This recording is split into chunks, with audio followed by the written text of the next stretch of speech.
shit wrong. You can't win the war without air power and ground power combined. Anson was perfect on this in the critical thinking forum a couple of weeks ago. And his essential thrust was, the American public doesn't support it, therefore we can't wage it, therefore military action is punitive at best. Right? It punishes them for their killing of others at best. But if you look at what they're strategically doing, The guests for this party have been chosen with great specificity, so I suggest you find Mr. Washington. Sir. Right? That was very strategic assumption that no longer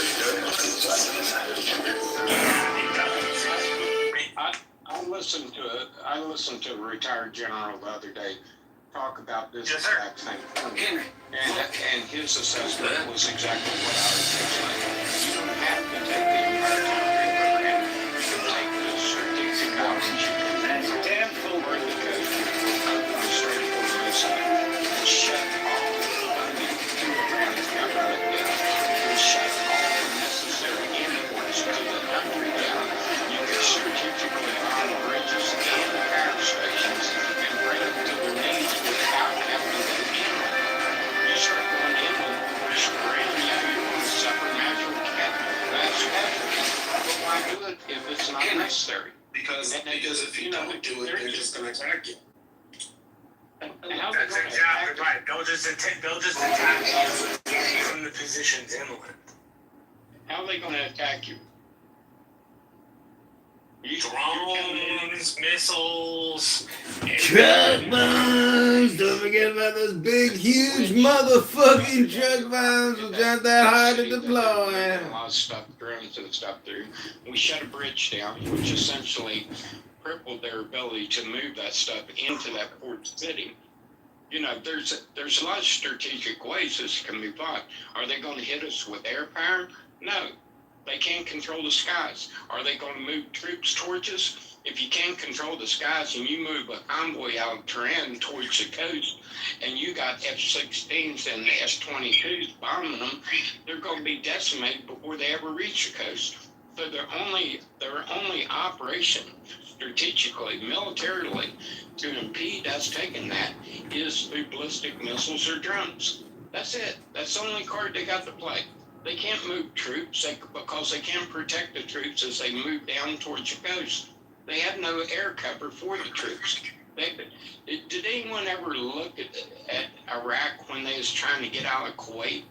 They called it the killing field, where they was trying to move out of Kuwait. They had no way to protect that convoy, and our planes just come through and decimate. It'd be the same thing in Iran. Yeah, it'd be the same thing with Iran trying to move any troops down. So international oil benchmarks from that area. They move it down, they'd have no air cover, they'd have no way to protect the troops. They'd just be massacred as they come down. Yeah, let them come down. Let them send the tanks, let them send the troops. They'd just be massacred in the convoy. Plain and simple. They have no way to protect them. And they have no way other than drones or shoot a ballistic missile. And we already know that they've attacked countries that have been supportive to the U.S. war effort. Now, he did an exclusive interview with Axios today, the president did, in which he acknowledged that he's considering a massive escalation of the war. He said he's considering, this is his words, quote, considering a massive attack that would be bigger than ever before. And he said he is, quote, close to making a decision to start major combat operations. But as of now, based on what's in the public domain, which could change very quickly, of course, there's been no final order given to restart major combat operations. So he indicated in this interview that the potential military operation would eclipse the scale of previous strikes, including those conducted during Operation Epic Fury. And he claimed to the Israeli point of all this that Israel would join the operation, quote, in 2 minutes, close quote, if requested. But then he said the United States, quote, does not need anybody, close quote, to execute the strikes. He was asked to explain his rationale. And he said in this Axios interview that the Iranians, quote, haven't received enough pain yet, close quote, to force them into a diplomatic agreement. Now, as has been discussed on this stage previously, there are those who have opined that the president is miscalculating the Iranian regime, that they cannot be beaten into submission to enter into a diplomatic agreement. And adding Gary's analysis, I think it would be safe to assume that although a diplomatic agreement might end the war, might force the opening by agreement of the Strait of Hormuz, might bring gas prices down sometime before the midterm elections. The one thing that we can all say, even as we may collectively breathe a sigh of relief, and I say collectively because the polling shows that this is an extremely unpopular war, Iran's not going to hold to any agreement. So, I'm not suggesting that one ought not to be reached for the moment. Others might argue that, and they might be correct. But I'm just interjecting that history has shown that Iran cannot be trusted to hold to any agreement. So that interview, by the way, was conducted by Barack Ravi, like the go-to reporter. He's been breaking all these stories there in the Middle East.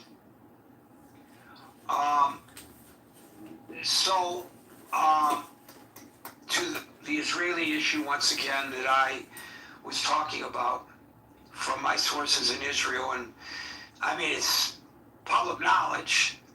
So when I say my sources, maybe I'm putting too much emphasis on who I'm talking to, but they are my sources and they are in Israel, so it's accurate. But I'm not suggesting that it's exclusive information. Several Israeli cities have opened public bomb shelters in anticipation of a potential Iranian missile response. I mean, I think they've been very fortunate up till now. Excuse me, as you can tell, my voice is giving way a little bit, so that means I expect all of you to talk a lot. They've been fortunate in this latest round of nearly 2 weeks of attacks that the Iranians have not been attacking Israel, but I don't think it's because the Iranians suddenly are having good feelings for the Israelis. It's because they know that there would be a price to pay for that, and for the moment anyway, they are keeping pretty quiet in that direction. I don't think they're too concerned about Bahrain or Oman or any of the other Gulf states that have come under attack. Kuwait suddenly amassing a pan-Arab army and grabbing the Kurds along the way and marching into Iran. But they are concerned about what the Israelis might do because they know the Israelis have the military might and they're not afraid to use it. Yeah, and you know they don't play with the lion's tail, yeah? Right. You know, in spite of the fact that anytime Israel moves to defend itself, it's a propaganda loss for the Israelis, which is unfortunate. And the greater unfortunate part about it is that that manifests itself in anti-Semitic attacks increasing. against Jews around the world who have absolutely nothing to do with the decisions of the Israeli government. Just mind-boggling. So with that, I'm going to open it up to you to comment. It's not a question, it's a fact. Trump threatens to expand the war, oil prices are soaring. I guess the question would be, if there was room to put it up there, what next? What do you think is going to happen next? What would be a good approach by the president? Should he make good on this threat? We know that sometimes he makes these kinds of public pronouncements in the hopes that that will force the enemy to the diplomatic table. But, you know, as we've discussed here, I've used this analogy many times. If you're a police officer and a person has a gun, and you give him a chance to put that gun down, and you say to that guy, put the gun down or I'm going to shoot. If the guy doesn't put the gun down, you better damn well shoot. You know? So, that's basically what the president is saying here. And I'm not anticipating that Iran is going to put the gun down. And so, will he shoot or not? I guess it depends on his mood at the moment, because it seems to change. I think he plays good cop and bad cop at the same time, or is trying to play good cop and bad cop.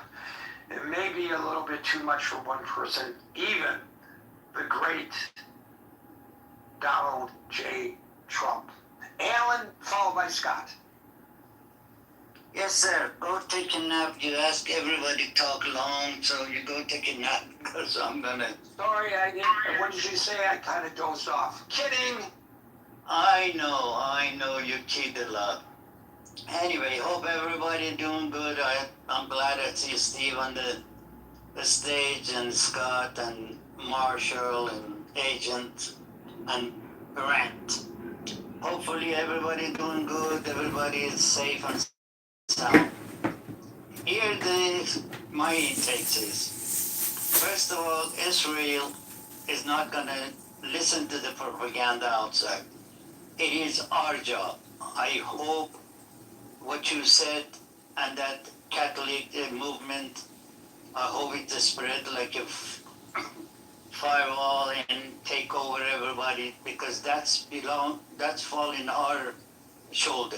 We know the propaganda, we know the machine is outside, and unfortunately there are some stupid idiot. They make an excuse of action of Israel, and then they don't go after the young Jewish people. They go after 70, 80, weak and old one. That's how coward they are. And it's a shame. It's a totally shame. But anyway, that's our responsibility to support Israel as much as we can. I think, Gary, the plan is already set up. What he says he's gonna bomb the shit out of bridges and overpass and all these things, because that's the one way to block the regime half-ass army. They can come to the south, because south is the more any other place to get in. Turkey is out of question. Russia's border is out of question. Afghanistan is out of question. Afghanistan is easy to get in, but it's unfortunately geography it's got high end of mountain over there, and it's not easy to pass through. The best way is, and all the words coming out of the Iran, the stage is setting, and they are trying to save few cities, especially Ahvaz, Abadan, Khorramshahr, possible. Khuzestan is the best one. They can secure enough, and then the boots on the ground is easy, and then when the stage is set and safe, and then Reza Shah III, he can walk in there, and I promise you things will change in a matter of few seconds. And unfortunately, they have to do the whole scenario very carefully because we're not dealing with the normal,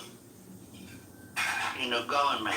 These people, they don't hesitate to do anything unhuman by all choice. But the news is good. Most of it is very hopeful, and there are stages, there are groups, there are things that's happening in Iran while this back and forth is going. Now I'm getting the picture of why they did all this stuff, because it's like a chess, and every move has to be extremely careful because they're trying to limit the possible, uh, civilian die for nothing. They already had enough. The word is out somewhere around 130, 125,000 Iranians so far died, got shot, got executed, and execution is 10 or 12 a day. And that's the sad part of this. But anyway, it is what it is. I think the plan is coming together. And now, this time, we will be witness of full cooperation of Israel and United States. And sometimes the word they have to say this and that. But as I says, I beg everybody, if you see something, it's injustice, and they are hurting any Jewish people, wherever you are, stand up. Don't be a looker. Don't take your phone out and start, taking the video, be active and stop the bastard, because this is wrong. This is totally wrong. The government is do whatever they do, and then you get the individual weak one in some places which, where a stronger Islamic idiot is there. That's the whole thing is. And hopefully this regime die, the support, the money for propaganda is gonna go away, and then we see some sort of peace prior to regime take over this great country called Iran. Back to you, sir. Well, when it comes to attacking the infrastructure, as far as I know, and as far as what CENTCOM has been reporting after each of the strikes, the two areas where they are receiving military resupplies, there are areas that there are, like from Afghanistan, through Afghanistan is coming, as best as I can understand from my reading,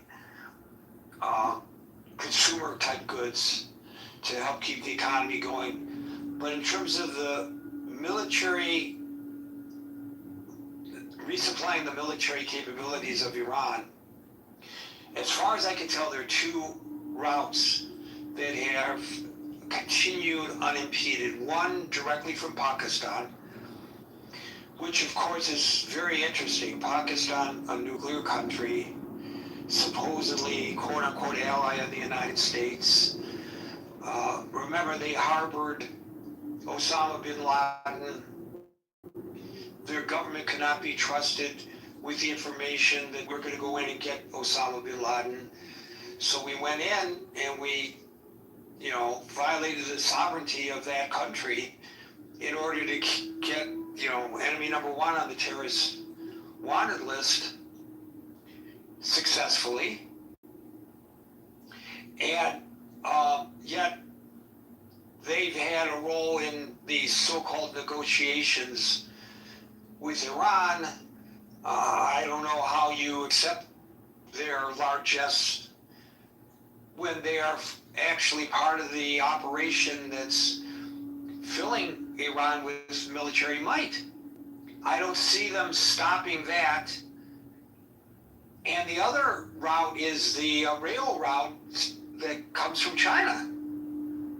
And I've been trying to follow this on a daily basis, and those have not been impeded by these attacks. Now, maybe this is what the president has in mind when he's talking about expanding this further.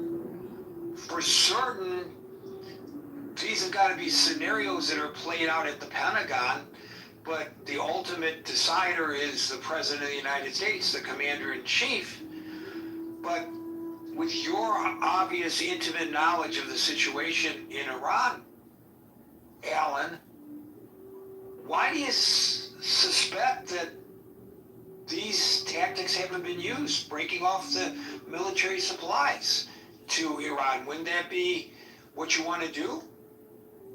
That's the whole idea, is to hit the route which these supply is coming. Because the supply, there is no direct train, railroad all the way to China. They bring them with the ship and they go to the south because they have the control of Persian Gulf. They have the control of that. There's no doubt about it. There's nothing hidden. They go in there, and from there they have to take it to hand of most of the army or hidden places. They don't have too many hidden places in the between the Gulf all the way to Tehran or whatever. And that's the only way. Railroad, that's the fastest way to take. They cannot take it with the, semi-truck or whatever. It's too much. And that's what they do. If they break up, there's several bridges from Gulf. If they, for instance, they're going to go to Tehran, there is several bridges. If those bridges, they get cut off, sources cannot come from north to south. The stuff from south, they cannot go to north. So that's a big interruption in between. And I think that's a big move. And there are other stages has to be said, which I'm sure they're working on it. It's not that they don't work it. And hopefully, in the past, there's another source. It's because when they made that Khomeini International Airport, there are so many places it's restricted. It's only for the government entity go and come, and then they can bring a shitload of big plane. I don't know which country has, or US B-52. They are massive, but I don't know if China has it.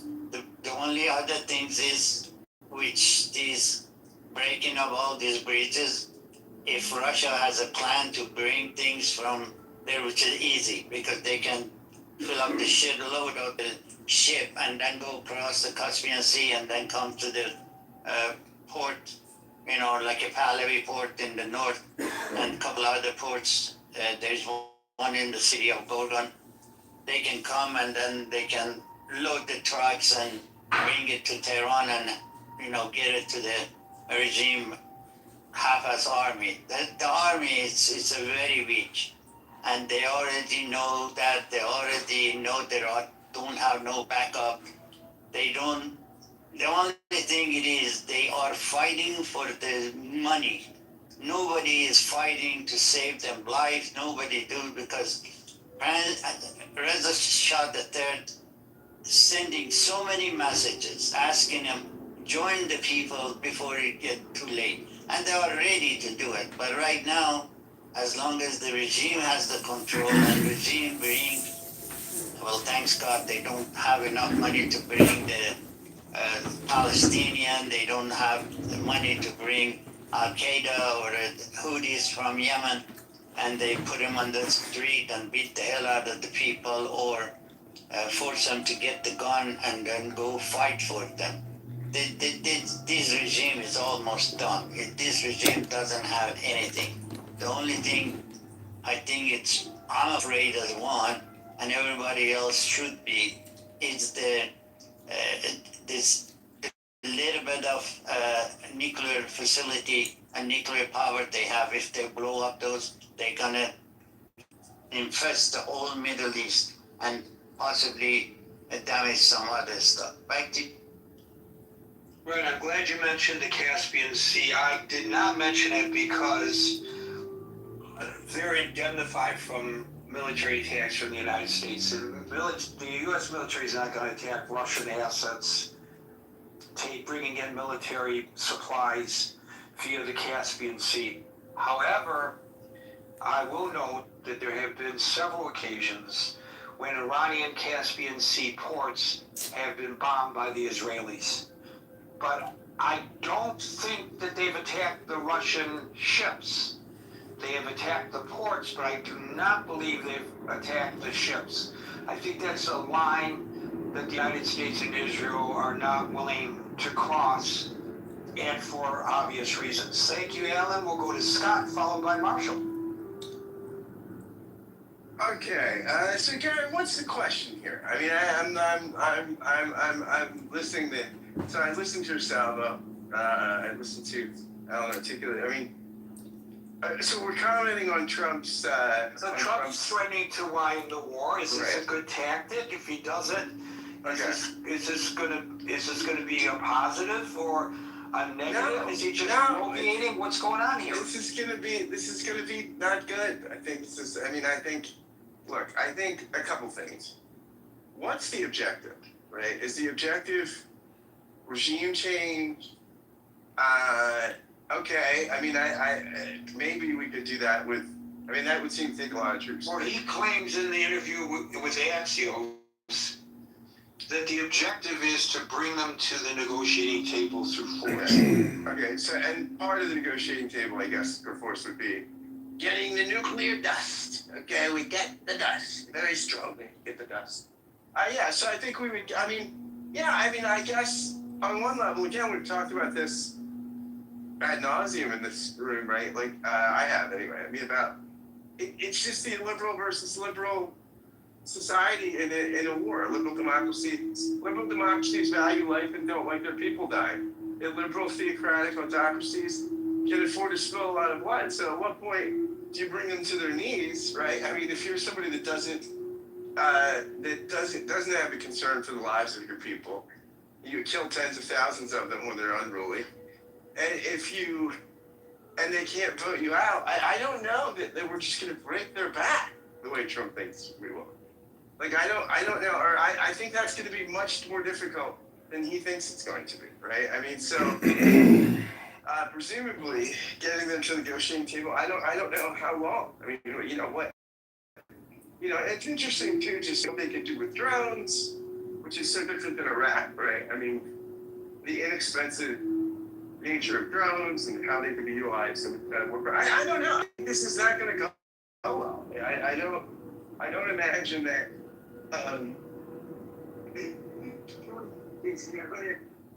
It's not thought. And like this is the Homer McLaren reporting. The book that's coming out. And you know where it says that the only person. What happened to your voice? I think we're losing. Can you hear me now? Come back, Scott. Come back. Can you hear me now? Very weak. You sound muffled. Why are you muffled? I just lost that here. Am I better now? Better now? Not Better much. now? All right, here we go. Here you are. Okay. So yeah, I think that according to the Haber and Swan reporting, you know, that basically Netanyahu came in and said this would be a walk in the park. The administration, no one really challenged it except Vance. Vance was going crazy saying this is going to go badly, and Trump apparently said it's going to go great. It's going to go okay. And someone asked him, why do you say that? Because it always does. And so I think he was warned. I mean, Bibi apparently told him, again, if you buy Haberman and Swan, Bibi apparently told him it's going to be a walk in the park.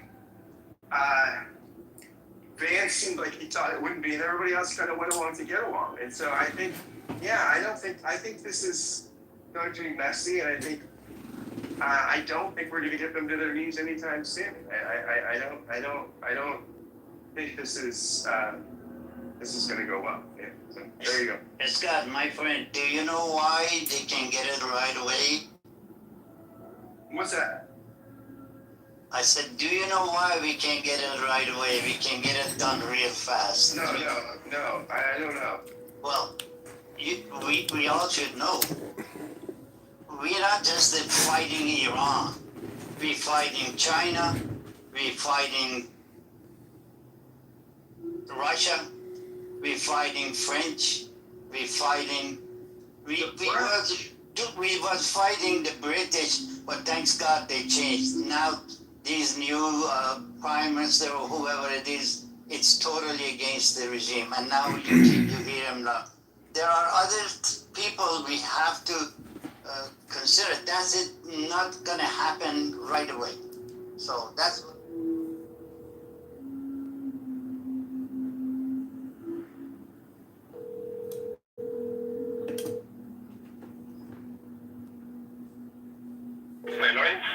Hi, can I place an order for pickup? How can I help you today, my man? Can I get a half chicken? All right. What do you like with rice and beans or plantains and potatoes? French fries and plantains. French fries and plantains. Anything else for you, my man? Can I get 2 beef bananas? You got it, boss. Okay, that's it. Your name? John. Some John. We'll be over in 10 minutes, okay? Okay, see you soon. Thanks. See you soon. What did we say, 10 or something? But still, 10 is 10. I mean, you know, I don't know. I mean, I guess you got to go to the negotiating table, but I think you got to negotiate with people that have some cards, right? It's not like Zelensky. He said Zelensky's got no cards. I think they've got some cards. So I don't know. I don't know what you do. Well, the president, I think, would counter your argument.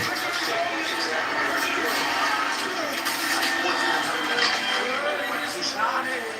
Yeah, I think we can force him to the table.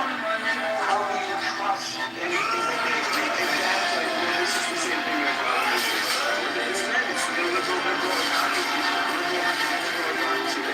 I think you can't look at this from us to the table and us to advice. So then if we have to, I don't think it's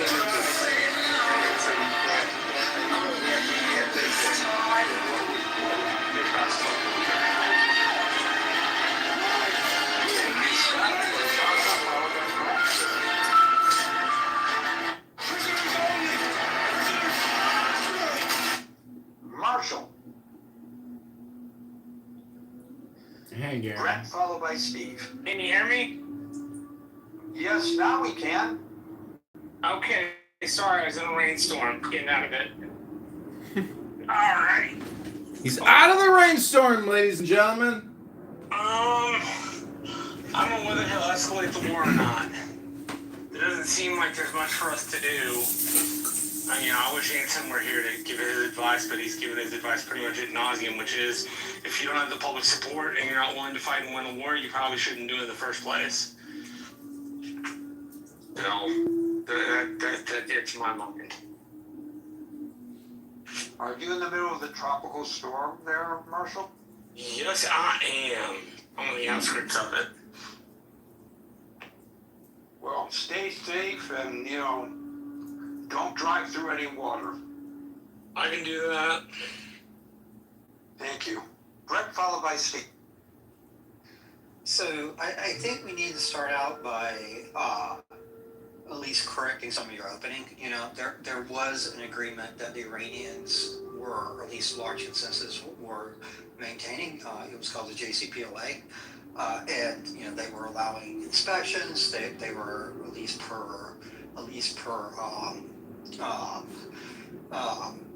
most reports were stained by the enrichment guidelines, etc. So to say that the Iranians won't abide by any agreement we come up with is to disregard history, and I think we should at least make that correction. I think for the current conflict, we kind of have to look at what we're actually fighting over. The MOU essentially said nothing about enrichment, said nothing about the enriched uranium, getting it out. What it was vague about was navigation upstream, and the goalposts have shifted so much that essentially Iranian control of Hormuz is right now open for whether we're going to enforce freedom of navigation or whether we're going to allow them to control the strait.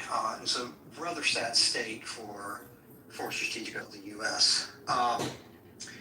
The other thing, the other few things I mention would be the other few things I would mention would be you know, this conflict and the fall of regime have been prognosticated over and over again by those who have been hawkish on this conflict. The reality is, typically when you do an air campaign against a regime, you create a rally behind the flag effect. You create more sympathy for the people in charge. I think that's probably doubly true when if you commit war crimes. Bombing civilian infrastructure without any relation to military forces, that is by definition a war crime unless there's some military purpose. So I'm not sure widespread bombing is going to be the answer here. I think the only really military solution is likely a ground invasion of at least the southern portion of Iran. And I don't think that's feasible. So I think we're in a very weak position. Gary, your mic is left open. I don't think you intended it to be. Thank you. I'm obviously a little bit under the weather. You don't want to hear me coughing. Appreciate you bringing it to my. So Brent, were you finished? Yes, I was. Okay, I think to claim that it's a mischaracterization of history is in fact a mischaracterization. Yes, there were aspects of the JCPOA that the Iranians adhered to, and when the president ripped it up, they felt unencumbered, and so all the benefits of the JCPOA that they were adhering to were suddenly dissipating. That's true. But let's not forget that in early 2018, Israeli intelligence seized a secret atomic archive from a warehouse in Tehran. And the documents prove that Iran had systematically preserved its historical nuclear weapons blueprints and engineering files. And then that resulted in an IAEA investigation. And the inspectors ended up testing these locations that the Iranians had hidden from them in violation of the JCPOA, 3 locations.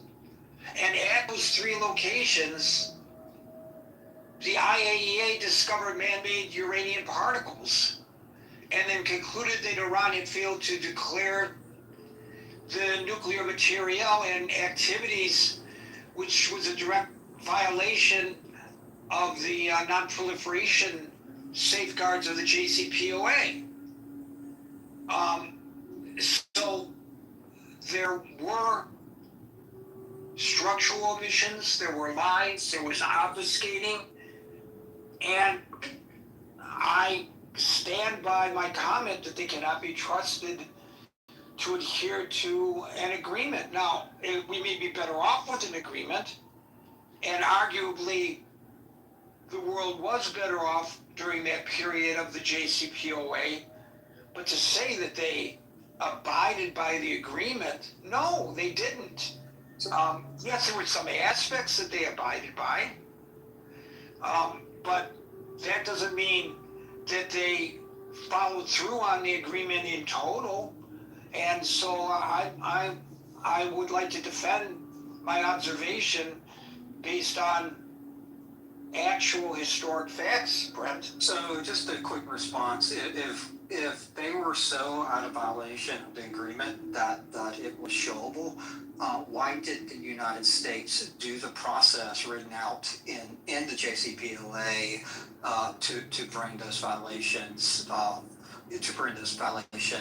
to light? Instead, what we did is we removed ourselves, despite advocacy of people like McMaster's and others in the National Security Council that were advocating that they're largely in compliance with them. We removed ourselves universal. Like if this evidence was there and this case was being made, the JCPOA had a diplomatic solution in which you could bring that evidence first to kind of a corporate board within the JCPOA and then up to the Security Council to show that they were in violation, and the United States did not opt to show that evidence and show they were in violation. I do not see how your response is directly correlated to the comment I made. I'm not arguing right now whether it was the correct thing to tear up the JCPOA, and when there were other avenues that could have been taken, such as ensuring compliance based on what the JCPOA called for when you find that they're out of compliance. And I cannot speak, and neither can you, for the decisions of the Biden or Trump administrations when these things came to light.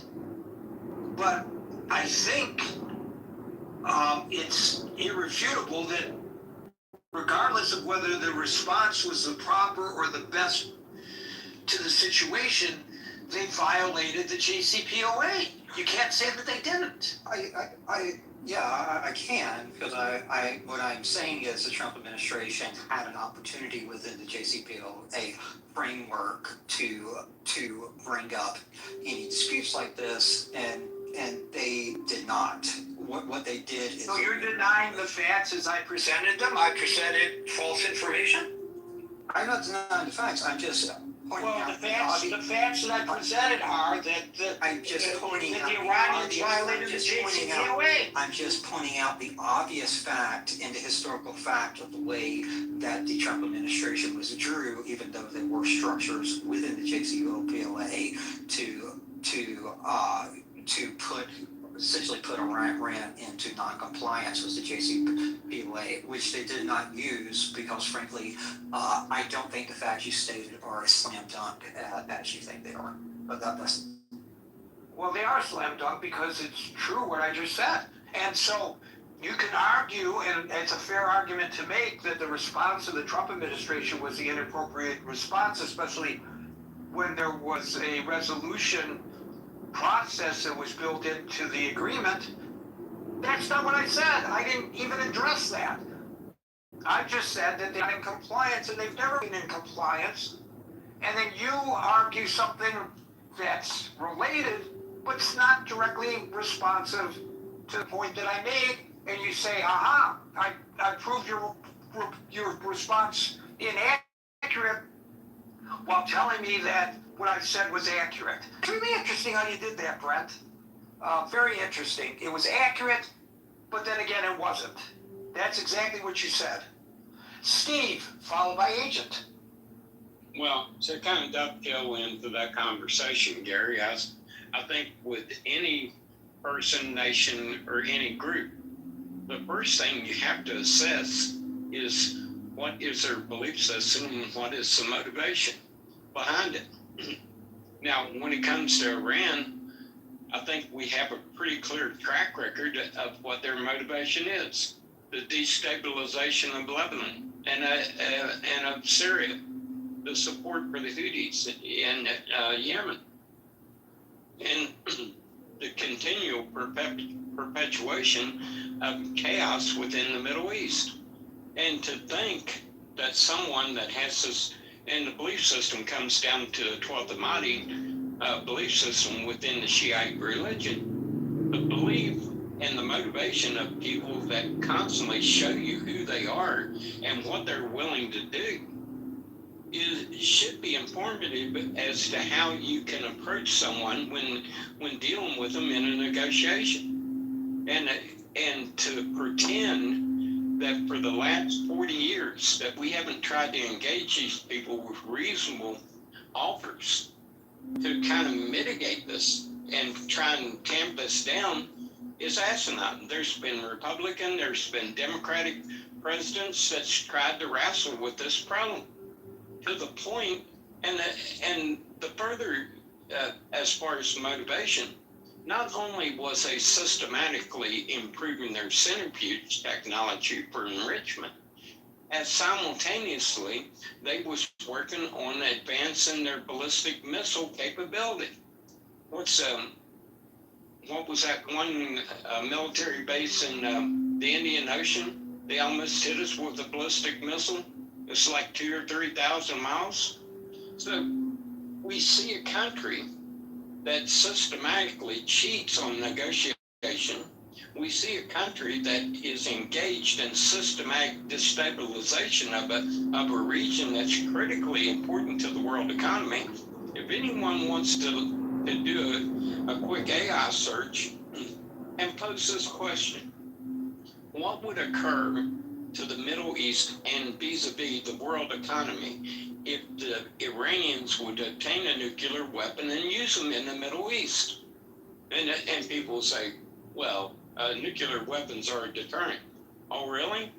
They're a deterrent for someone that has a track record that they do of just complete debauchery in that region? No, this wouldn't be a deterrent weapon for the Iranians. It would be an offensive weapon. And you go and look at the cascading effects that this would have, not only on the Middle East. It could start a bloody regional war between numerous countries there, but it would have an effect on the fragile economies of some of these nations around the world that could take it into bankruptcy. It could have a devastating effect on the banking system as these nations started to fail, and eventually this financial and geopolitical chaos would filter back to the states. This is something that people don't want to acknowledge. This is the true scale and scope of the potential problem that these people are posing. And people are just, you want to talk semantics about a deal? Okay, go ahead. But you want to ignore who and what these people are. You want to ignore the 40 years of diplomatic efforts to try and talk reasonable to people that are unreasonable, that continue to spread death, chaos, and mayhem in a region. And then you want to ignore the potential cascading effects that if they would obtain this and they would use it, what it could do to the world economy. So these are all elements that people don't want to touch on, but this is not short term, but this is a long-term reality of failing to deal with the people with a mindset and a motivation that the Iranian mullahs have, and the potential for not only the Middle East, but for the world economy. So when you look at it realistically, what choices do you have here? This is a festering problem that, if left unanswered, will eventually have effects that's going to be detrimental. So what do we do? Make life as bad as you can for them and force them to their knees. Obviously, this is the only motivation they understand. And I'll leave it there. Thank you, Steve. And you were referring to Diego Garcia. It's a joint U.S.-British military base island, highly restricted in the Indian Ocean. And there were concerns, and there are concerns about Iran's development of missile capabilities that can reach that far. Thank you, Steve. Agent, followed by Dave. Yeah, hey, Gary. Well, as I mentioned before, I think, when you boil it all down, the business of the U.S. is going to war. And, it could be the last one. This could be the end for at least the global empire. They may have to retreat back into simply a Western Hemisphere kind of empire. But yeah, I do think we're heading to boots on the ground. It's just simply inevitable with what who the Iranian regime is. It's fair to say that we've had a regime change already, but the next guys up were essentially weren't as cooperative as we hoped. We didn't have a regime change. Regime change it implicitly implies giving somebody that you want. We didn't get somebody we wanted.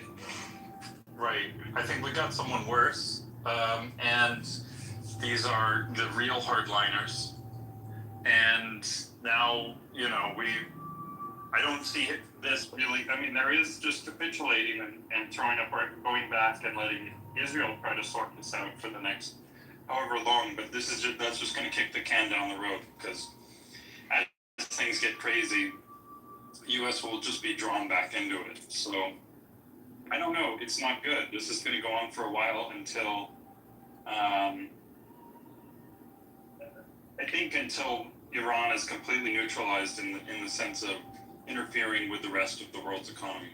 And they're pretty dug in. They're obviously very strategically located. So, you know, we know where this is heading. We can kind of predict it. And I think whoever you elect, a Democrat or whatever, is just kicking the can down the road. Because there's no one, you're not going to get a Mandami level of let's totally be as supportive as we can of the IRGC and the Iranian regime. That's just not going to happen in the U.S. You're going to get various flavors of half-assing things, delaying things, or actually be willing to confront things. But one way or another, it's going to have to be confronted. And I think the U.S. is the only power strong enough to do it in the region. So I don't know. I think that's how it's going to go. Or the U.S. empire is just going to. So I will note Marshall's distinction. In the world as that happens. Thank you, Agent. I would note Marshall's this distinction that Marshall made. There's a difference between a leadership change and a regime change. When Fidel Castro died, there was no regime change. In Cuba, there was a leadership change. There's a big difference, and the distinction is an important one. Thank you, Agent. We'll go to Dave, followed by Tiger. So, Gary, there are two surprises which the intelligence were not preparing Trump compared to the last 6 to 7 presidents, right? They all know what would happen if you attack Iran, and Iran will close the Strait of Hormuz, since 47 years ago. So there were two surprises. The first surprise is President's shock, because IRG, the Gulf state, okay? The second surprise is that it is a perfect storm. We have an El Nino, and this will cause not just heat dome, but potentially global famine. So Trump make decision, and 1 year from now, if famine happen, 1 year from now, the history would tell what decision has made. When he was in Ankara, NATO, I think he already made the decision at 8th of July. And this is a scam. Never negotiate, because they cannot be trusted. All the Democrats coming here saying, well, we can try this. Bullshit. This is someone who cannot be negotiated. So stop providing justification for alternative option of the failure of all the previous Democratic negotiator. Period. This one cannot be negotiated. So what is the positive outcome? The most important positive outcome is, if the famine happen 1 year from now, we will see that Trump decisive action potentially save not just 100,000, could be millions of people in Iran. They will run out of water, they will run out of food, and this decisive action, opening up the Strait of Hormuz, would save millions of lives. Well, the time will tell. The other positive outcome is the Gulf states like Saudi Arabia, all this, they are fed up. Behind the scene, they say, please finish the job. And what is a positive outcome? Abrahamic Accord. And Saudi already in exchange for nuclear civilian, Saudi will sign Abraham Accord. That would be a titanic shift in the Middle East peace. So any other excuse like petroleum, we don't want war, all these are enemy, adversary indoctrinating all this idea to prevent America from saving potentially millions of lives in Iran. And I heard what Alan said, totally agree. Everything has been decided. And 21st of July, when the Lebanon Joshua was here, and he iterated again the outcome. There will be more nations joining Abraham Accord. First time in history, peace will come. And then all the proxy will be dismantled, and then history will tell 1 year from now, prevented a famine that would potentially kill millions in Iran. I think that is the most important thing. Everything Alan said, I totally agree. Everything has been decided. It will be free of Hamas, Plan A, and Kurd and Alawi has been attacking skirmish for the last 3 weeks. And they will come down from the Zagros. Hopefully the bridge is not too far this time, not like the Second World War, come and meet the invasion coming from the side of the Strait of Hormuz, and will permanently free Strait of Hormuz. If Plan B lucky, then Operation of Terror. Everything has been planned. Israel has been planned. All the news, all the information be leaking, just like what you see, Gary. They're all consistent. Positive outcome. Oh boy, there are two things that you said that I'm having difficulty following your logic. And I'm presuming if I'm having difficulty, then probably other people are as well. So I want to try to suss out what you said. You made a point of criticizing the previous Democratic administrations for not holding Iran's feet to the fire. But I think that since the hostage crisis in Iran, there were at least two administrations that were Republican, and both of them had the name Bush. So why do you single out the Democrats for what you see as failed policy toward Iran, and you indemnify the Republicans?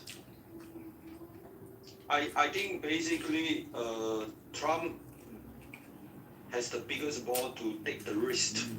Previous, the Republican may not see the risk so clearly as him. And most of the Democrats involved are negotiators for the nuclear arrangement. And they try to defend why they did not fail. So most of the argument is why they did not fail. All the Democrat advisors, all they are doing is, we did not fail. And so this is why I'm criticizing the Democrat side. Seems to me that your argumentation is strictly partisan in nature with regard to that, but that's fine. You answered the question.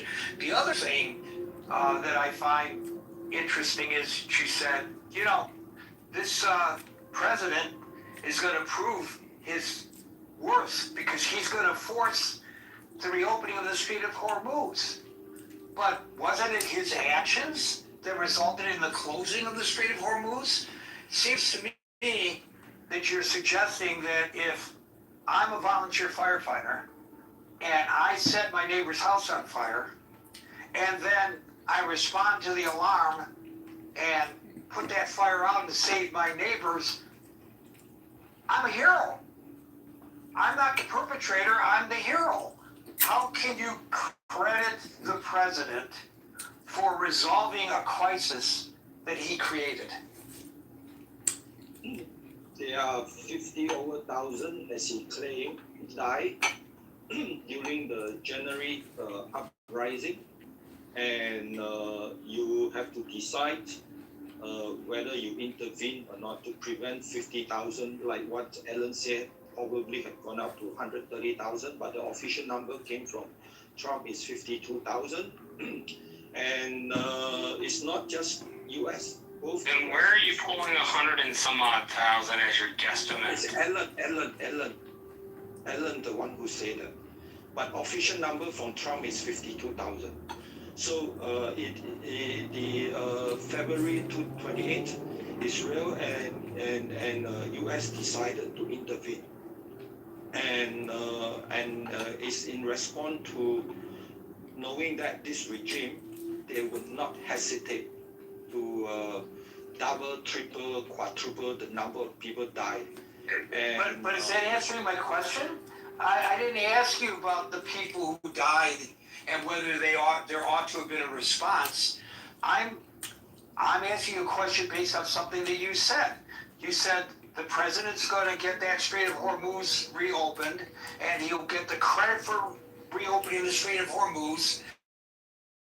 And everybody will hear from now, it's a great strategy, but he wouldn't have needed to have a strategy of reopening the Strait of Hormuz or fighting to reopen the Strait of Hormuz if he hadn't taken actions that resulted in the strait being closed. Because remember, it's been pretty credibly reported that the intelligence community, which I think I also heard you malign, I think I heard you say, and correct me if I misinterpreted, that the intelligence community misled the president. It's been pretty credibly reported that the intelligence community, that if he took the action that he took, then the Iranian response would be to close the Strait of Hormuz, which is exactly what they did. So you're right. So I'm just asking you to respond to that. I'm not asking a global question about whether we should have gotten involved in this in the first place or not based on what was happening to the people of Iran. I'm just asking you to respond to something you said about the president will deserve credit a year from now for getting that Strait of Hormuz reopened. Okay, to straight up, you are right. And the moment February 28th decision to attack, the president already knows Strait of Hormuz will close, and all the implication and so on and so on. The surprise is he did not expect Iran to attack other Muslim Gulf state country. That is the surprise. Our game plan said they would.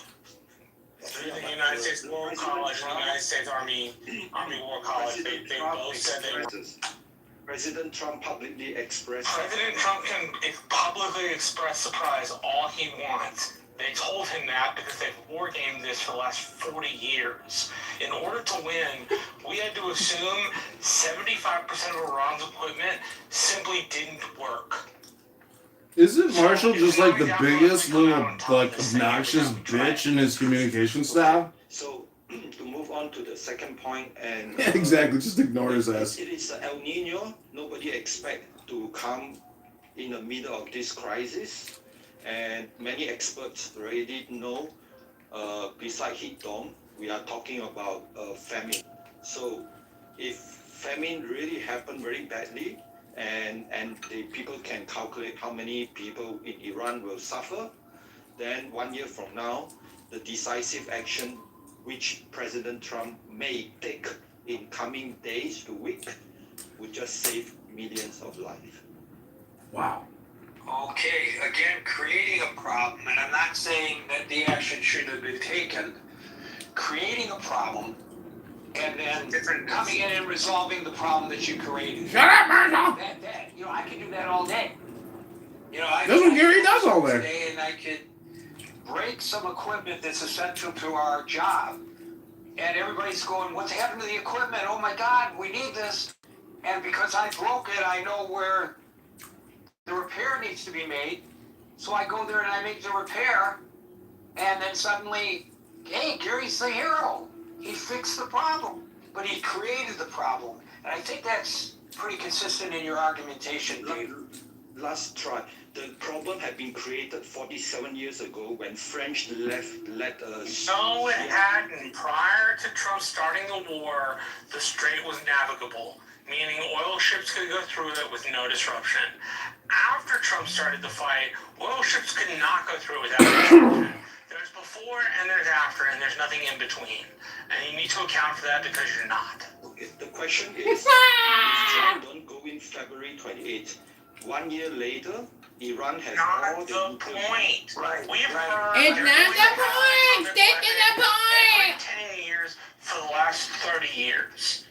We get some sort of intelligence that says that. Every 10 years for the last 30 years, oh my gosh, they're going to get a bomb. And every American president, because we war gamed this out, smart enough to go, nah, that's not a really good idea. We probably shouldn't do that. So here's the thing that I have a problem with. I want to just go on the record here, and I thank you, Dave, for your contribution. I do. But I just want to point out, when I challenge a caller, it's not because I'm trying to argue against their basic point of view. I'm just trying to keep things as accurate as possible. Oh, I see. You know, maybe it's my training. This is what I do as an editor. What do we know? We report what we know, but we don't report what we don't know. And we certainly don't report things that are contrary to what we do know. Oh. And so the caller and a previous caller as well made statements that are factually inaccurate, and then backed up the factual inaccuracies by talking about something else that is related to the discussion, but not answering the question. This would never go in a court of law. As I point out, this is not a court of law. This isn't a court of law! This isn't a court of law! I guess you're not obligated, as I point out in my opening salvo, to respond. But for me, and I think for Marshall, because he's the one that expresses his frustration, probably Alan and Steve and Scott and Abby as well, but they don't express it. We find it very frustrating when we ask about one thing and people answer another. The question was about the Strait of Hormuz after ignoring the intel that told him to close. Can't even remember what the hell Dave was talking about anymore, can you? And opening it, and a year from now, That's not the point! Reopening Strait of Hormuz. And then the caller says, but if we hadn't gone in this way, the caller said, massacres would have been greater. I didn't ask him the massacres. I didn't make a point about whether we should or shouldn't go in. Maybe you should, Gary. Iranian people. Maybe you should. That wasn't the context of the question. And that's why we get callers down in this back and forth, which, by the way, is frustrating to the people who are waiting in queue. They want to get back to the topic. So please try your level best to stay on the topic. If you ask a question about A, don't talk about B. You don't have to answer the question. Or, counter the question by expanding your point, that's fine. But don't bring in other things that are not related to the question that was asked. Both Dave and Brent did that today. And as a moderator, not because I agree or disagree with a person's position, I'm not arguing that Dave is wrong, that had we not done anything, the massacres would have been greater. I'm not arguing that. That wasn't the point. I hope everybody understands what I'm saying here. And in the interest of moving it along, we'll go to Tiger, followed by Amir. Oh, wow, I already got a thumb down from Howard.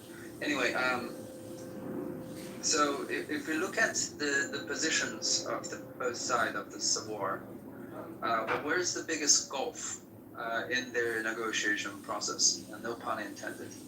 The biggest gulf is that Iran insists that it needs to maintain the right to toll the passage of ships through the Gulf, the Strait of Hormuz, as a form of reparation to the war damages that is caused by the United States and the coalition. The United States will not allow Iran to do that because it is giving Iran too much leverage as an influence in the region.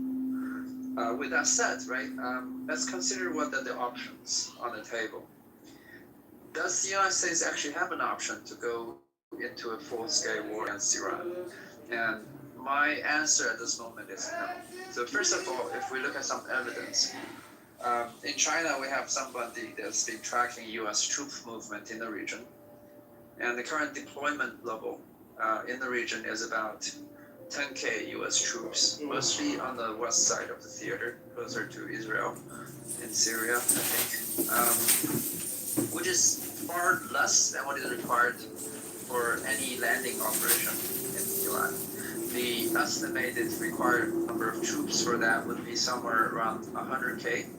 And if we're talking about a full-scale invasion with possible occupation afterwards, the estimate could go as much as 1 million troops in Iran. And the costs for an operation like that in the next 2 years will be somewhat, over $1 trillion in the next 2 years. And to consider that the current ordinance level of the United States to sustain a full-scale war is capping the time of depletion at about 6 months. In order for U.S. to actually engage in this full-scale war, it needs to ramp up production of all the ordinances in a very short amount of time, which takes a lot of money and basically will transition the U.S. economy into a wartime economy. I think a few days ago we talked about the difficulties of the United States to manufacture something as basic as 155 millimeter shells. That's not a realistic option, right? So what is the likely option? Because we know that probably the United States is not willing to let Iran take control of the Strait of Hormuz, which is the status quo right now. They have effective control over it because their projectiles can threaten passage of ships. And short of a complete toppling of the government or a capitulation on the negotiations, this is not going to change.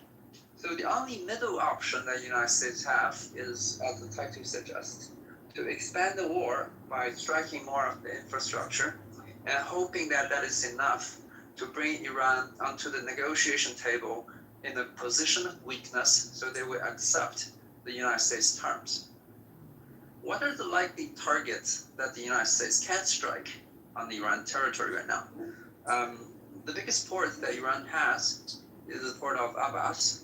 It has 5, roads leading to it, 5 highways, which the United States have already bombed 3 of them. But it has not completely disabled the logistics network. Other than that, this is second-hand information I got from a Chinese analysis.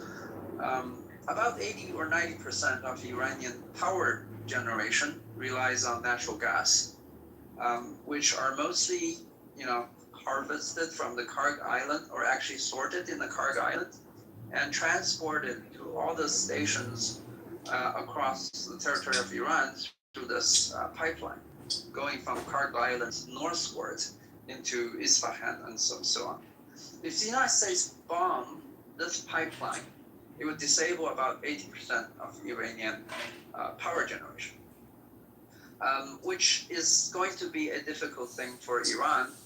But our analysis suggests that this is not enough to stop Iran from having enough capacity to inflict real damage on U.S. assets in the network. Adding to that, this is actually civilian infrastructure. So what is the Iranian likely response to that? It will be the targeting of power generation and desalination plants across the region, most likely in Saudi Arabia and Qatar and neighboring countries. because for it to actually hit Israel is a possibility, but the success rate would be lower. So what we're looking at potentially is the result of this middle option being a further escalation of oil prices, and we haven't even factored in the blockade of the Strait of Aden by Houthis, which will actually require more U.S. integration in itself. It's going to cause massive inflation. We're probably looking at global economy having a huge tsunami of stoppages and shortages and possibly famines, like somebody else has already pointed out. It's not a very good outcome for anybody who is either involved in this war or not involved in this war.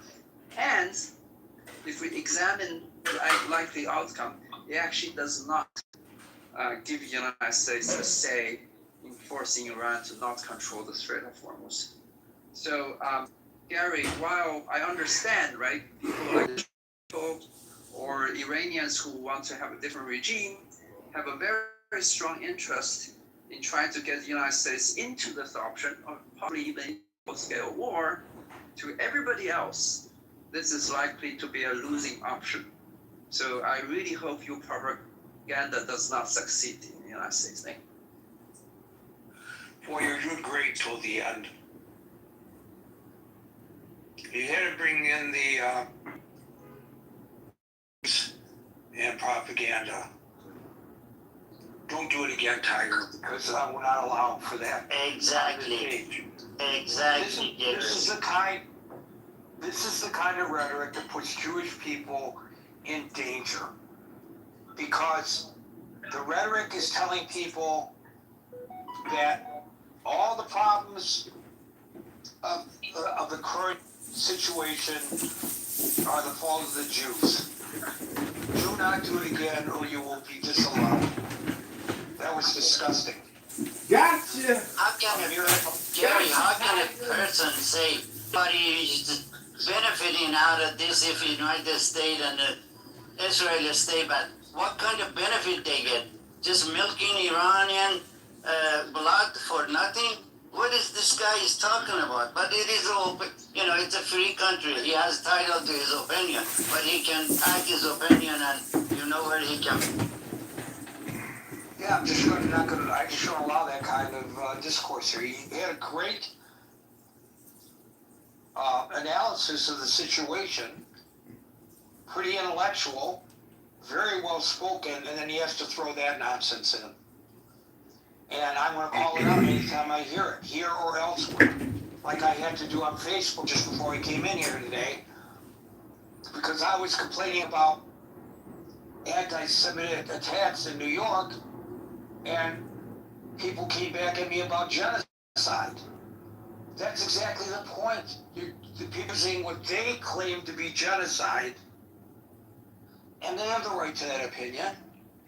I'm not so certain that I would say that what happened in Gaza meets the definition of genocide, but a lot of people think it does. Even if it did, what does that have to do with me in the street being subjected to harassment or worse because I'm Jewish? I have no control over what Israel does. Maybe I support them, but I have no control over it. So why are you attacking me? You're using this as an excuse, and that's exactly the kind of anti-Semitism that Tiger added. A lot of people probably didn't even realize that that's what he was doing. Of course. Okay, it's interesting. The death toll in the war in Gaza, on the Gaza side, about 70,000 folks. And those estimates are saying reasonable estimates. I'm not talking about hardcore Zionists, ideologues, Please don't downplay the deaths of 70,000 versus. I'm not. 50,000 were combatants. Is that not enough? Is that not enough for you? Would you like to have more? 50,000. Your 50,000 are combatants. So 20,000 non-combatants. Okay? 200,000. So this is one of the lowest non-combatant death tolls, if those numbers are anywhere near accurate, in the history of urban asymmetrical warfare. You don't know what you're talking about. Just excuse me 1 second. The rule in this room is everyone speaks one at a time. If you think you're sixth in line and what you have to say is more important than the people who've been waiting longer than you, you are wrong. You are mistaken. How much do I have to explain this to people? So both of those individuals sound like they speak English as their native language. And I believe that I have a relatively good proficiency in the English language, that my words are understood by all. It's a rule of the room. It's not about the position you're taking. It's the rule of the room. Do not do it or you will be disallowed. Scott, please continue. Yeah, so I'm just saying that if these numbers are reasonable, and by every reasonable estimate, it's around 70,000. But if 50,000 of those are combatants, this is one of the most non-combatant casualty mortality rate wars in the history of modern asymmetric warfare. Now, I'm not saying that's good. I'm not saying that every death is tragic, but that's not a genocide. Sorry, that's not a genocide. You could say it's brutal. You could say it's too asymmetrical. You could say it's too. It's not a genocide. I have a feeling Armani and Fallujah fell worse with the casualty tree. I know that our troops started using Bangalore torpedoes from World War II to take down buildings. Bangalore on the bottom and tank on the top. They shoot the second story, then Bangalore the first story. And then,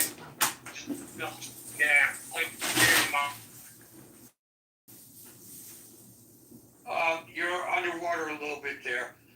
Look, if it's a genocide, I gotta tell you, I'm very disappointed. And I'm saying this facetiously.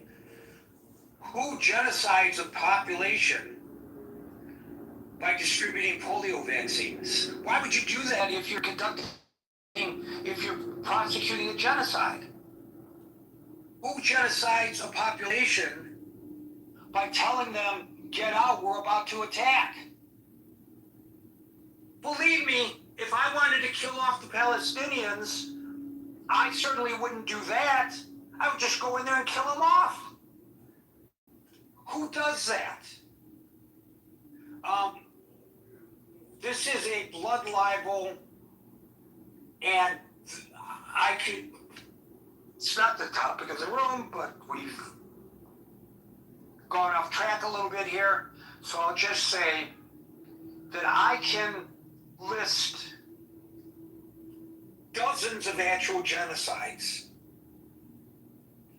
Nobody's out on the streets protesting that. You want to talk about Iran? How many people the regime in Iran deliberately killed? That's not genocide. That's just the people, duh.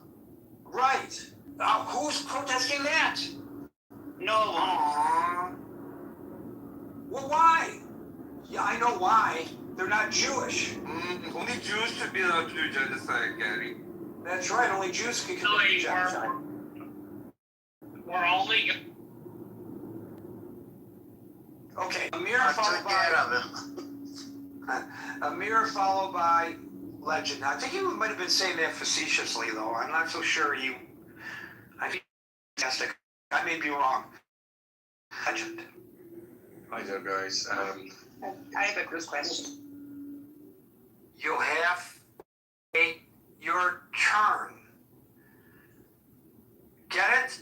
How many times do I have to say it? You have to wait your turn. I'll say it slower if I have to in the future. Amir. Yeah, this is why I love coming here. I mean, some of the clubhouse rooms that I attend, they're like Roman public houses. I mean, this is why I love this. Please keep on this thing because you're doing a great job here, Gary.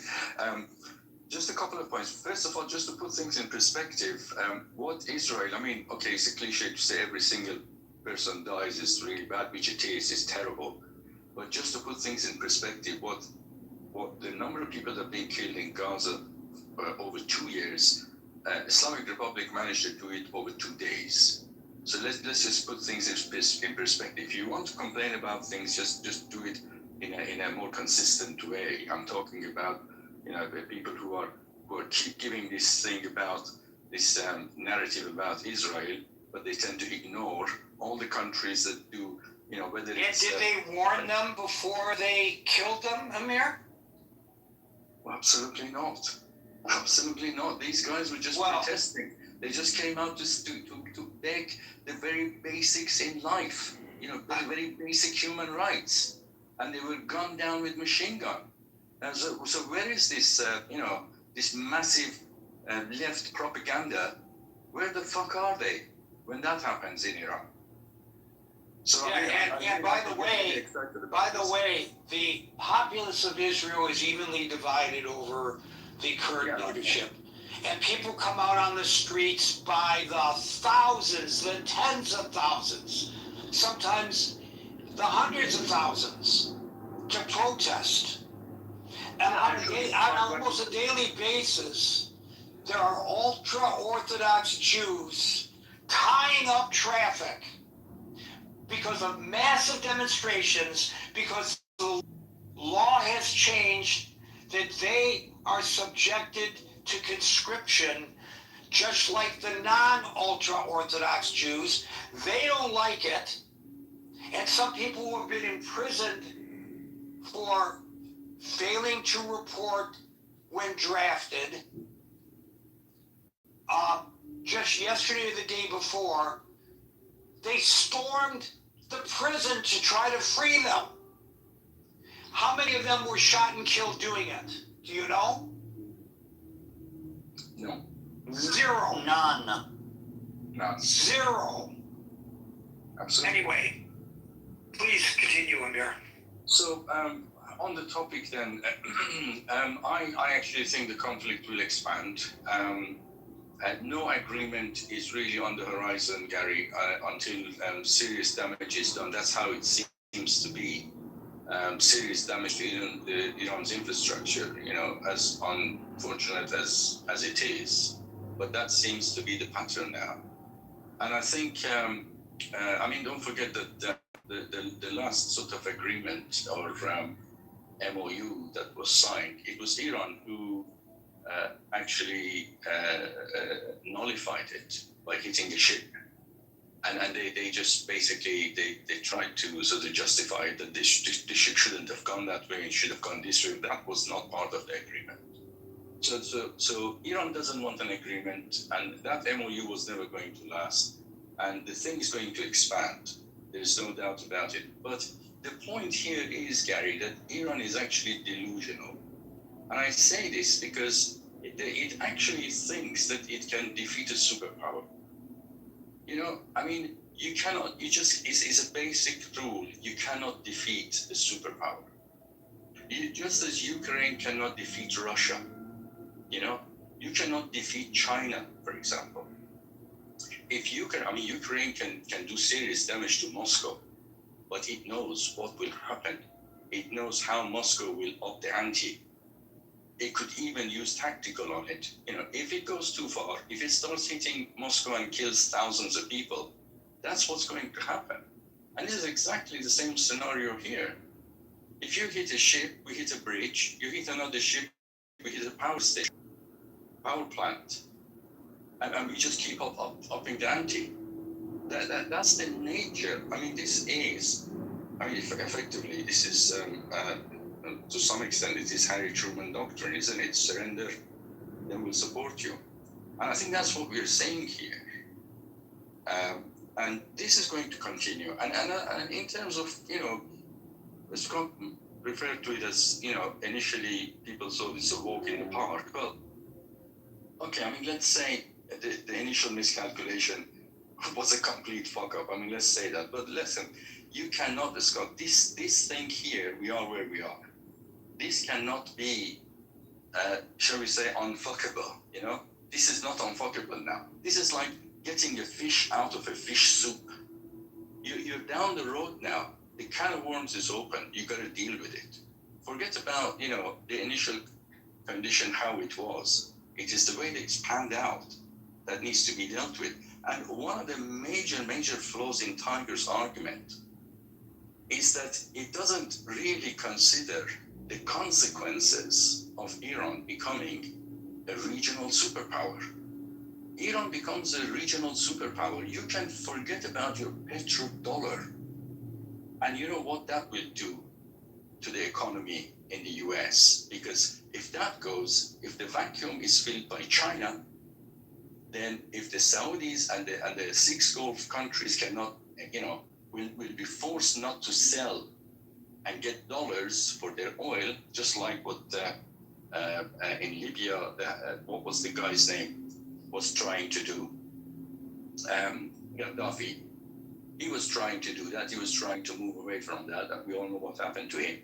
And this is so critical, because if that happens, then a lot of the countries are going to dump dollar, including China, which has got, I don't know, $700-800 billion worth of dollars. And these debts are going to be called upon. Now, we all know what percentage of the GDP in the US is just paid for the interest of the borrowing of 30 whatever trillion dollars debt. Without the petrodollar, the dollar is going to collapse. There is no way that US is going to allow that.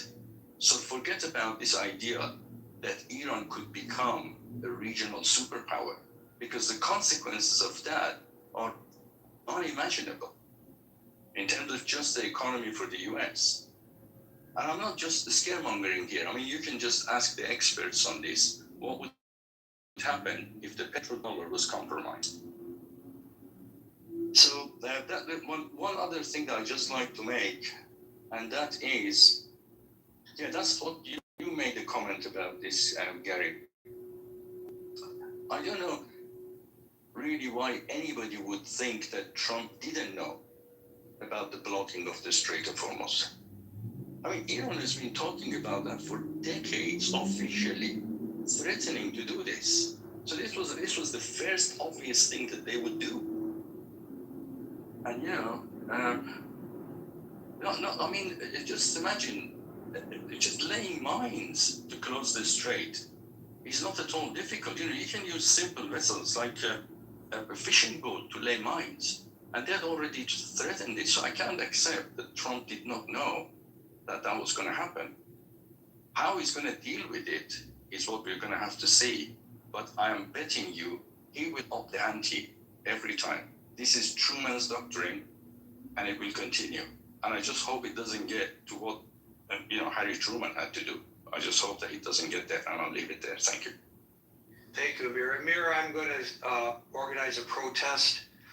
I want you to come and join me, or organize one in your community to free the Masalit people in Sudan. Free the Masalit. Now, of course, if there are genocides going on in this world, we know about them and we're out protesting.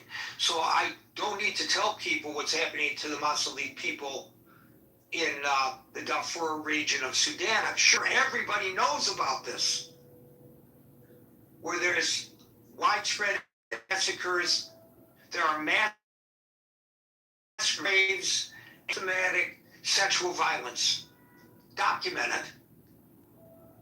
Now, by the way, Sudan. Free the Masalit. Are you going to join me, Amir?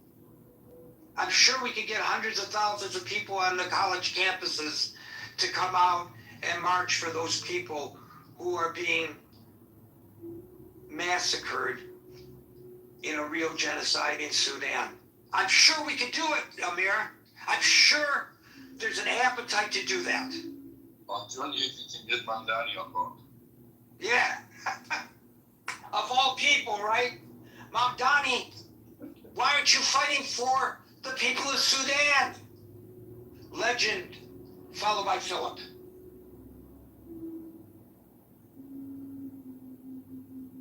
Legend. Legend. Bill. Legend. Bill Paul Van. Here I am. I'm here. No, he's here. I'm here. All right, so the topic threatens to expand war and all prices soar. What benefit, if at all, and this is more of a question, does the combining of a military with a foreign power, how does that help? And I mean that as a genuine question. I'm not trolling on We're not talking about that, though. But I'm saying it. No. You're bringing your topic into a group that already has a topic. So could you do us a favor? We would really love to have you, but you need to address the topic at hand and not the topic you wish we talked about. Okay, and if you had to just let me finish, I wanted to say. No, I'm not going to let you finish. You need to you need to stick on topic. You're either going to say something about the topic or you're going to be moved down, one of the two. Like, figure it out really quickly. So you mean oil prices? Don't talk about the oil prices at all? Sure, talk about the oil prices. Talk about how they get more expensive, man. Go ahead. Go ahead. Talk about how they're getting more expensive. Go ahead. You know, I was just trying to figure it out. I didn't think I was going to speak, but I think you may have a better understanding about what I was going to say, I guess. I'm not trying to troll or anything like that, if that's what you think my intent is at all. I'm really asked a genuine question. It's like, how does that help us as far as gas prices? But that not. I didn't finish. You need to confine your. Sorry, I was trying to tie it into it. My man. We're not trying to tie your topic into our topic. We have. No, that's not my topic. I'm talking about gas prices. I was trying to say gas prices. I'm trying to say gas prices. I'm just saying, what benefit does it help? Like, I'm trying to get an understanding. Are we talking about the fast benefit or in long-term benefit? Yes, I'm talking about the long term because the fast. Well, actually, no, the fast benefit because right now, what's affecting us right now at the pumps is what I'm concerned with. Because the price of the barrels of oil fluctuates or goes up during wartime, right?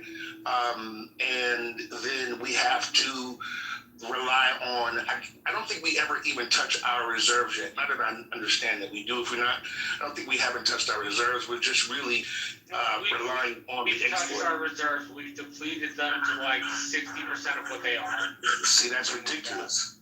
That's ridiculous. And then to combine ourselves as well as get into a war, I don't see any. Like it's just going to get worse. I don't understand. I really am trying to wrap my mind around the concept of what's happening around the world and how that is going to help us of course, in the short term, but as well as in the long term too. How do we come out of this? And what do we get from all the actions that are happening on a major scale? Well, let me ask you this. What would happen if United States and Israel back up and we go back sit on our seat? Don't you think Iran is going to take advantage of this thing? And what is the guarantee? Every ship doesn't pass that until they pay tremendous amount of money, and it's going to affect you. For you, your children, your grandchildren, for the rest of their life, hit in the pocket and the palm. Because that's what they're going to do. If they win this, forget about you going and buying $2, $3 gas for the rest of your life and our children. I'm worried about my grandchildren. They have to go to the pump. Iran is going to do. If they win this, the Strait of Hormuz is going to be shut down for the rest of our life. That's what I guarantee. Well, with that being said, then, and I agree with you on that. With that being said, I don't think we have any other choice but to ignore the pumps and go to solar. That's the only other solution. If not, then we'll just be staring at cars in our driveways and cars on the side of the roads and plants that don't have. You're thinking renewables. Yes, it has to be. I mean, what other option? I don't disagree with you. Renewables seem like a great option. Texas gets 35% of our power from wind farms. So, like, I totally agree with you. Let's do it. Well, Marshall, it's not David just White. that. The generator is going to generate the electricity to run my EV car. Need to work either with the diesel or the gasoline. Come on. No, it does. I'm just saying you can help substitute part of where you get your power. But I know. You are. It was a Rick Perry thing. He was real big on windmills. Yeah. At the same time, we're building these AI data centers that suck up communities' electricity. So I don't know whether we are properly sussing out our resources as they should. Thank you, Legend. I think actually in the aggregate that was a good call. Myanmar, or Burma if you prefer, since 2017, there has been a genocide deliberately targeting thousands of Muslims who are minority there. The Rohingya. Right, the Rohingya Muslims, and forcing nearly 1 million to leave the country. Targeted killings. That's a real genocide. Thank you, Legend. We go to Philip, followed by Andrew. Gary, don't forget about the Christian genocide in Nigeria. But I think progressives don't get incensed because it's Christians. You know? I'm going to get to China in a minute too. I hope Tiger is still here, since he was so quick to talk about Israeli and Jewish propaganda. Philip, followed by Andrew. Thank you, and hi, Gary and everybody. Yeah, your room tonight for me is a real roller coaster ride, and I agree with Legend. This war is having a massive impact on energy prices, which translates to food prices all over the planet, and there's money being taken out of already poor people's livelihoods due to this. I think I hope the war does not escalate. I think even if you take out the Iranian regime, it's so fractured and it's so easy for even a small splinter group to close the Strait of Hormuz. So it's not easy to keep that open if you don't have a kind of a united people. And I don't think you're going to achieve anything through violence, because violence begets violence. And it's not only violence in terms of bombs raining down, it's violence in terms of the way that some people portray others as the scum of the earth, That's not... How do we prevent the violence, Philip? Well, as Pope Leo had just recently again said, we have to denuclearize in terms of military weapons. Not only Iran, the globe. There should be global denuclearization. So we have to be Eisenhower and Reagan all at the same time. Atoms for peace and total denuclearization. Yes. Interesting.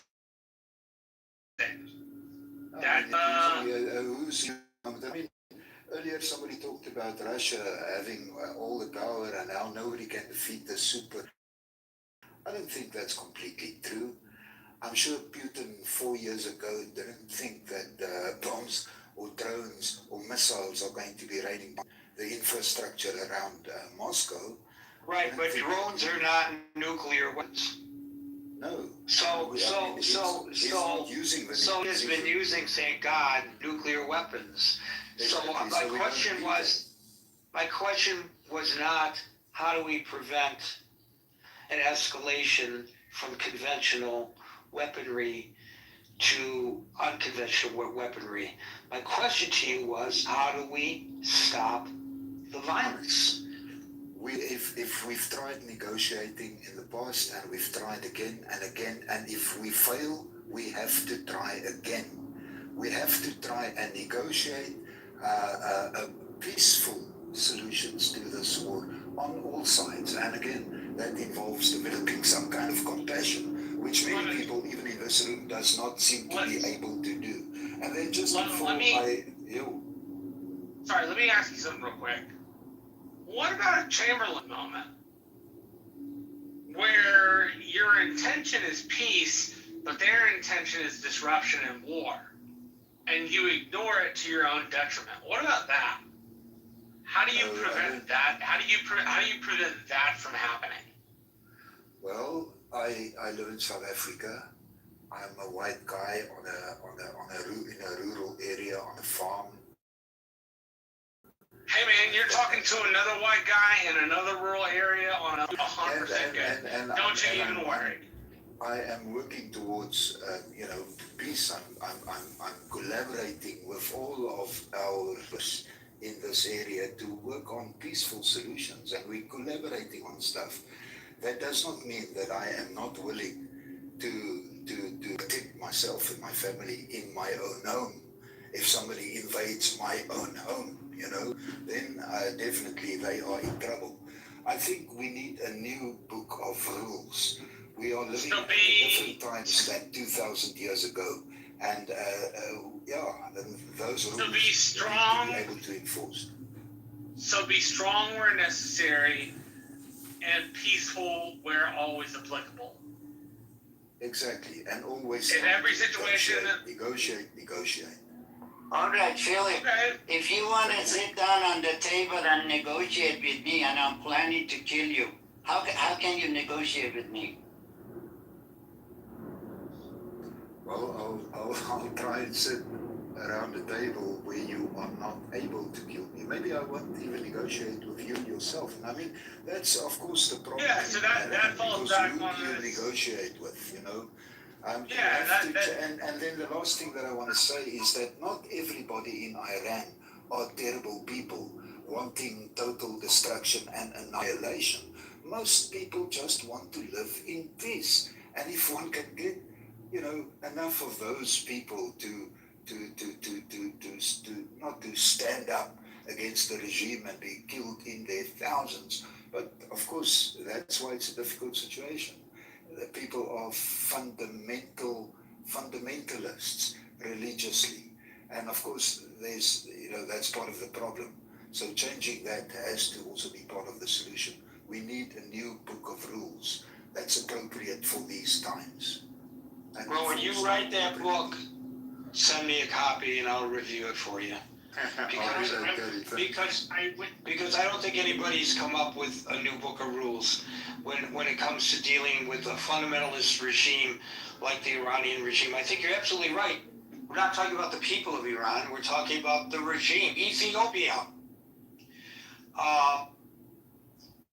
They've used forced starvation in the Tigray region, mass ethnic-based detentions, conflict-related sexual violence against civilians. Ethiopia. Where's the outrage? Where are the marches? No Jews, no news. Ann, followed by Stan. I'm sorry, Ann. Andrew, followed by Ann. Thanks, Gary. I thought maybe you were getting in line with Mr. Trump and boycotting my hockey sticks here. We never do that. Yeah, right. Just tariff them 50%, whatever. Yeah, I think this is a very difficult situation for the United States. I'm not entirely sure that without boots on the ground that they can be successful.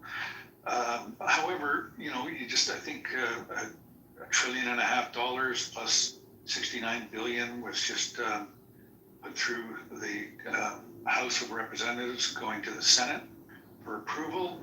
So I think that will go a long way to extend the money.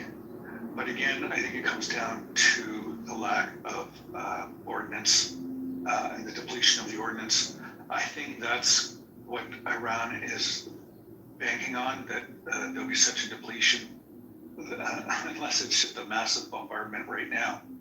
But without boots on the ground, I really don't see this evolving to a satisfactory end. It's totally, unfortunately, it's a quagmire. It's a difficult position to be in. You're backed into a corner almost, because if you retreat now, you're going, the straits are still closed. And if you don't have total control of that country, then you're going to have to maintain some kind of escorting through the straits, because you can just pot shot through there. That's not a large area. And as long as you have a population willing to do that and has the material to do that, then, the United States, I think, is going to have to escort many of these vessels through. But it's pretty hard to do that when they're raining down with missiles right now. But yeah, I don't envy Donald Trump at this particular point in time. Will it escalate? Probably. Like I said, there's a lot of money now there, but for how long, that remains to be seen. So, yeah, good grief. Thank you.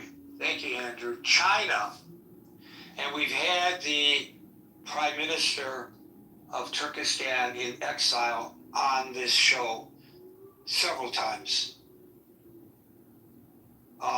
The Uyghurs, they're Muslims, and other Turkic minorities are subjected to genocide in China. There's a mass internment camp system for Muslims. There's forced labor. There's intrusive digital surveillance. Well, that's true about everyone who lives in China. There's state-mandated sterilization. State-mandated sterilization. The Israelis are missing the boat. If you sterilize everybody, then you can wipe out all the Palestinians without dropping a bomb. State-mandated sterilization aimed at eroding the group's cultural and demographic identity. We've documented it all right here. That's a genocide. In China, Burma, Ethiopia, Sudan, none of these things occurred in Gaza.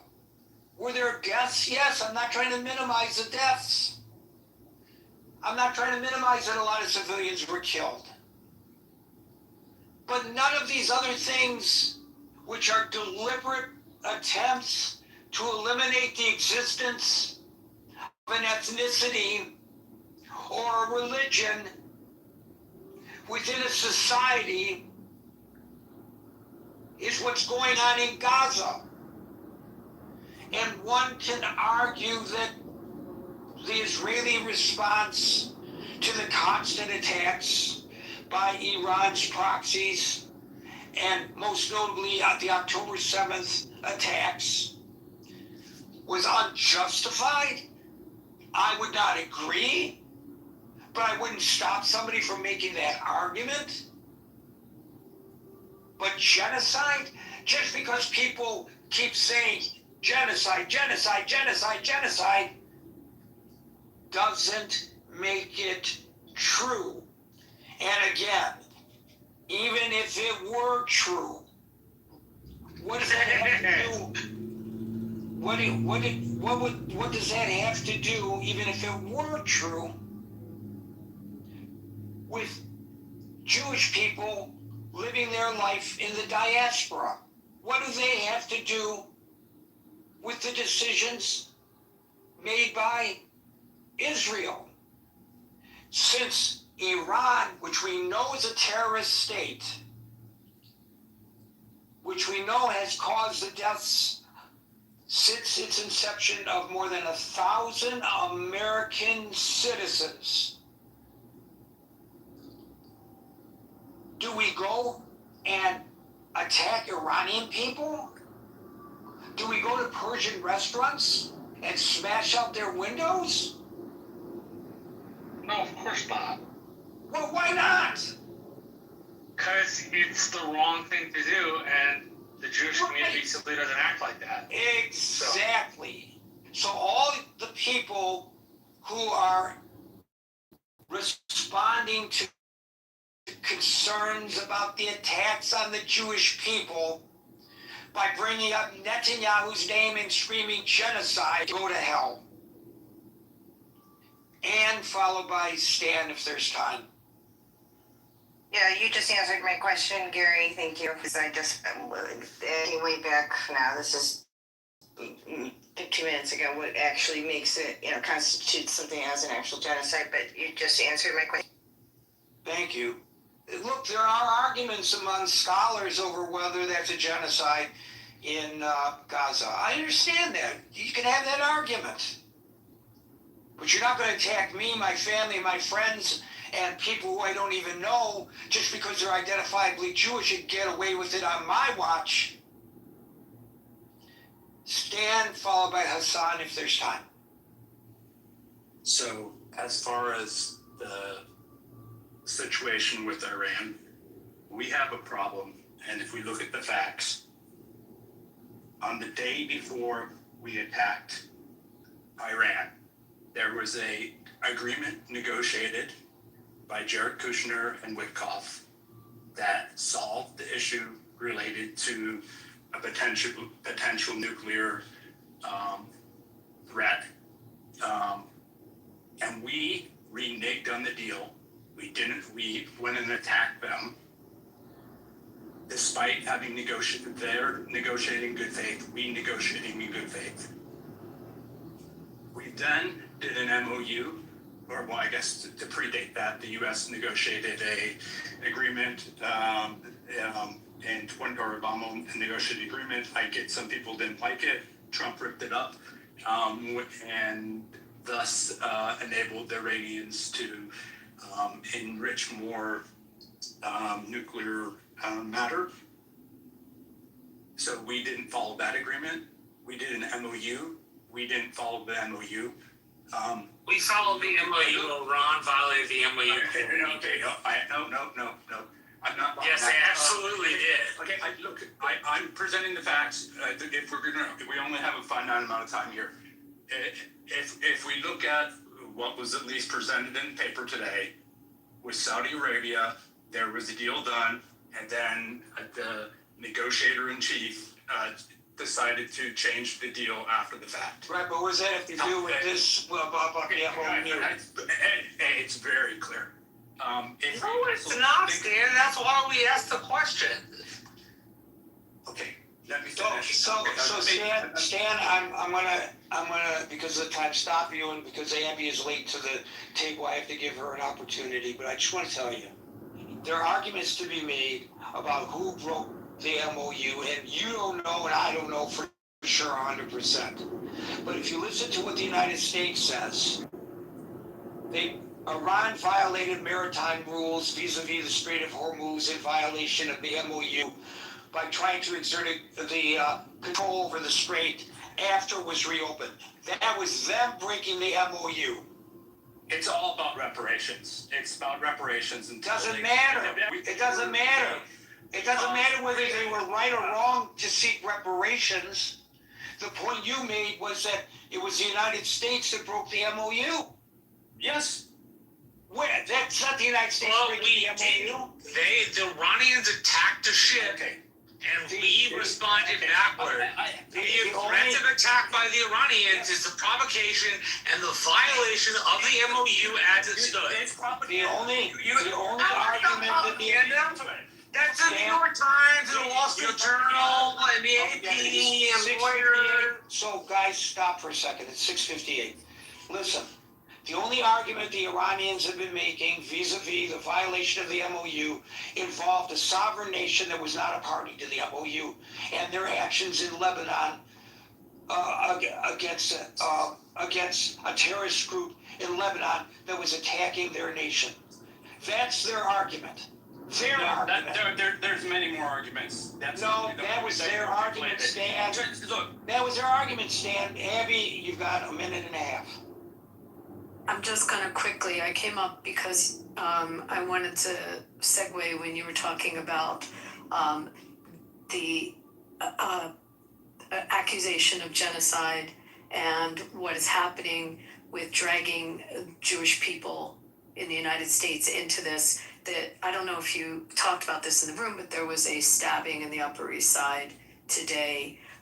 This is a day after Mandani has decided to share his blood libel of a Jewish man going to synagogue. So I just came up to share that, if you haven't talked about that yet. But it highlights exactly what you just said, Gary, that there are ramifications for spreading blood libels. And we saw it 24 hours after Mandani spoke.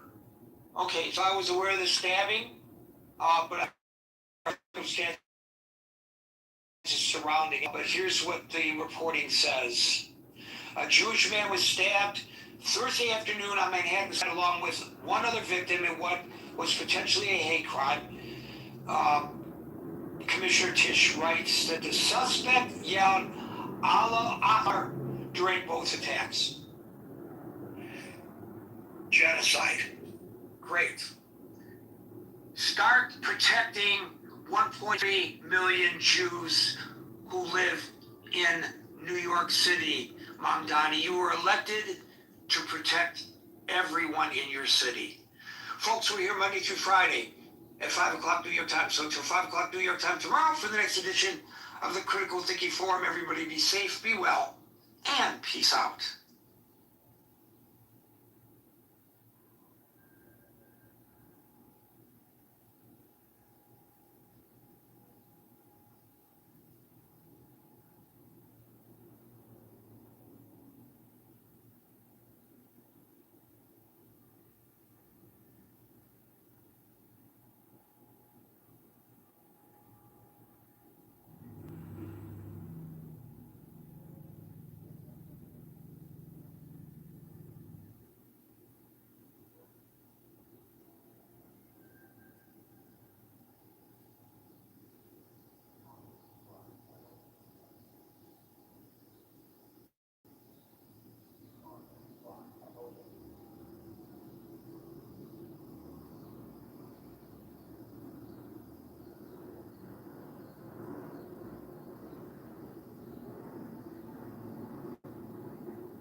doing better than us.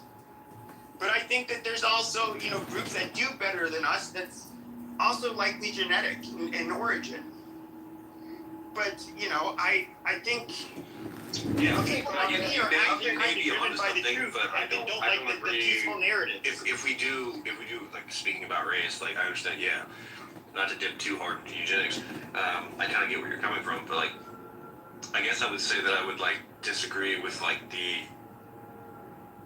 I completely understand studying it and trying to understand it. I completely understand that, at least from a like scientific standpoint. With like the monetization or the corporization or the